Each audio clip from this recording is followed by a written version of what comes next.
ჩვენ ვიმყოფებით კიკვიძის მეორე ჩიხში, სადაც აქტიური მეწყრული ზონაა, აი აჩვენეთ წეხან, მაგრამ ამას გარდა რაც აქ ჭირს, ეს კიდე ამით არ მთავრდება პრობლემა.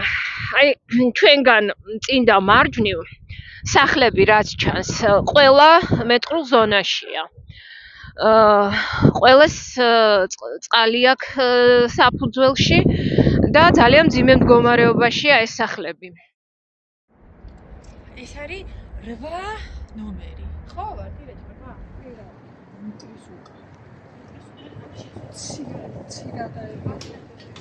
ჩვენ სეზონში იყო კატასტროფული მდგომარეობა. მიწა აი მეწყერი იყო აი სამზარეულოს კედლამდე მოსული. და ვიბრძოლეთ და რა ვიცი, მადლობას ვეუბნები და კიდევ ვერ დავკარგავთ, რომ ძალიან კარგად გააკეთეთ.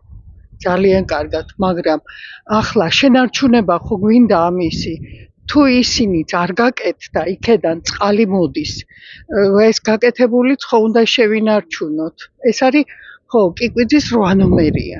ჩვენი და უარესი მდგომარეობა იქეთ 10 ნომერი. აი მთელს გაყოლებაზე რომ კარგად შეამოწმოთ, აი დაძრულია მთლიანად მიწა და